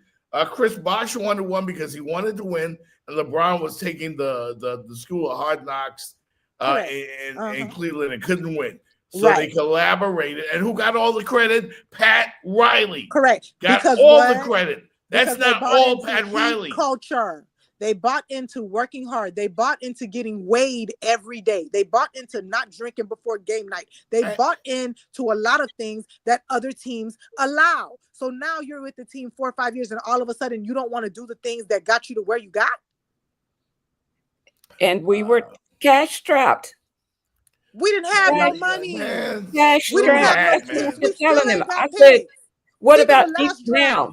What about now? If Jimmy really wants, well, he kind of don't want to stay now, but if he ends up staying here, if we could maximize, I'm not saying pay him now. Slide a little money over here. You'll get it back on the back end, and let us get you some help. But, right, because it's not like we haven't tried. We've been holding on to that money, thinking we're getting somebody big. And they're trying to go after Joel Embiid Duncan because Robinson them two $90 go together million. real bad. But you give Duncan Robinson $90 million. Well, we can't help with the league minimums a bunch of money. Don't look at the money like that. Him getting $90 million in today's league is not the same as LeBron getting $100 million in 2011. It's 2024. So the money's not the same. The players union got their raises. So we're talking $90 million now is comparable to maybe $20 million. I will make before. a statement, and I guess we're gonna have to wrap it up because we're up against some. I got a doctor appointment coming up. You done made him sick. Now you gotta go to the doctor. I'm all about accuracy. I don't play them games. I'm not letting Jeff get away with nothing. As long as Pat Riley is running the show, unless a superstar is willing to subject himself to the pressures of the Heat culture and take less money, we will never win another championship. Pat Riley his legacy is secure. He needs to go to Key West, hang out with Jimmy Johnson and them, and do some fishing and whatever. Yeah, go down there in Key West. Yeah. Give the keys to Alonzo Mourning or Udonis Haslem and let them run the show. They can connect to today's athlete. I don't know why you think they'd be different. These kids, because these guys can relate, because these kids are getting paid in high school and in college and in the NBA. They're getting stupid money. They cannot relate to Patrick Riley's "it's my way" or the highway attitude. They're like, fuck you, I'm going. But guess what? They may be younger. They may be younger and able to talk that lingo, but again, there's this basketball knowledge and IQ that I still will say is not there for a UD, for an Alonzo. Like I said, now if Coach Spo wanted to kind of like slide into that position, Spo needs to then become president. Exactly. I think he could do it with smoothly, and it would just because he has that command of respect from them. He's learned from Pat Riley, and I think he could successfully smooth right on in there. And then we just, try to find us another coach. See if Alonzo or UD or somebody can coach. Yep. All I'm gonna say is most of these guys are ground up guys. UD ground up undrafted. Even Pat Riley at one point barely could get a job. I'm still here. So even Pat Riley at one point, ground up guy. These are ground up guys. They want to see you grind. They want to see you earn it. So at the end of the day, I don't care that the new school kids get paid in high school. How did you get that good? Exactly. You weren't born that good. You understand grinding. If you're the type of guy that wants to be like James Harden, you want all the money, you want to party, that's great. And you're going to get all the stats, but you're not going to get the same respect and you're not going to be part of this organization. That's it. So I don't care if UD becomes president. Because he was raised by Pat Riley, I don't think he'll be that much different. Guys need to buy in to hard work because that city alone, the city alone will eat you up. Regular people get eaten up in Miami, Florida. So we cannot treat these guys like they're living in Boston or Milwaukee or Minnesota. No. Miami is a city where you have to be tough on your professional athletes. You have no choice, or you will lose them to drugs. You will lose them to women. You will lose them to the lifestyle. You will lose them to vacations. You will lose them. You got to keep their head. That's why the Dolphins is dolphining, and the Heat still are making appearances and are still a playoff team, even with all losing. Yeah, we gotta get knocked out in the first round. So it is. I mean, you guys are good with being mediocre. So be it, man. Like you know what's crazy? You said that when Jimmy came. You said those exact words when we signed Jimmy and said we were going to build around Jimmy. I was there. I was on the court when Jimmy scored 56 points. Yeah, you went. I will never forget it. You're a Thomas from the Bible. You need to see to believe. When I was like, I think I like this guy, you was like, I never said that. You said he's a role player. Jimmy Butler, a role player. Problem. You did. Do we need to go find some clips? We do need to go find some clips. Before Jimmy signed with Miami, before you agreed with Stephen A. Smith, I agreed with the both of you. I disagreed with the both of you. You agreed with Stephen A. Smith that Jimmy was not going to be a leader for this team, and this team was going to be mediocre moving forward. What the fuck? Exactly. Like, come on, man. But this team overachieved. The organization continued to thrive. Barring injuries overachievers and COVID. We'll see what happens. We'll be back here. We'll be back here to be continued. We do this every time. And I remember back then I said I can't wait till I just have one more thing so I can rub it in your face. All I want to do GIGI, is thank you for coming and rubber stepping what I was trying to tell him. Thank you, Jenny. You don't gotta stick together. Yeah, having a debate with you, the two of you, is like, what the fuck is wrong with you? What the fuck is wrong with you? That's what it's like debating you guys. I'm out. But you should direct that yourself. I'm out, man. I appreciate it, Gigi. Much love to you. Much love, Jenny Jones.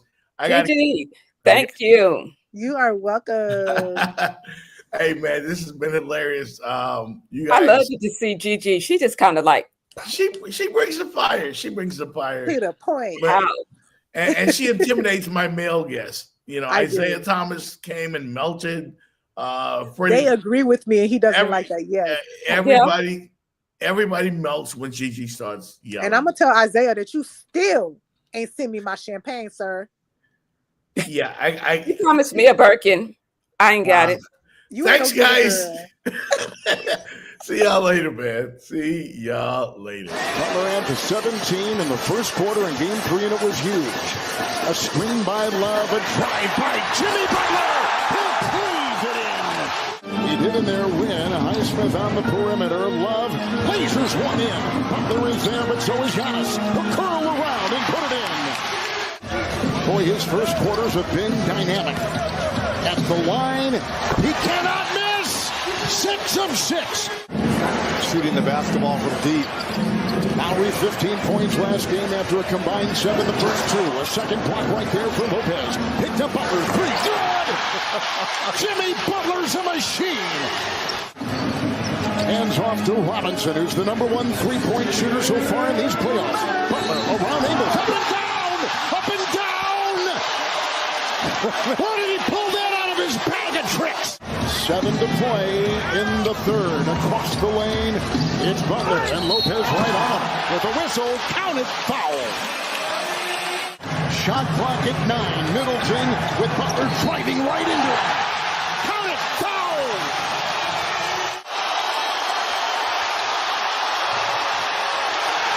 It's loose. The lead, Jimmy Butler. And Giannis was trying to call timeout. 46 points for Jimmy Butler. Sets up on 3. Good! Why not? Butler! Long shot! Good! Hey! Taking y'all back to 1989. Who knows what? You can cha-cha-cha to the smarty car. I'm the dopest female that you've heard thus far. And I do get better. My voice gets wetter. Nobody gets hurt. Do my thing with the MC like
The Jeff Fox Show, brought to you by Remix Sports Media.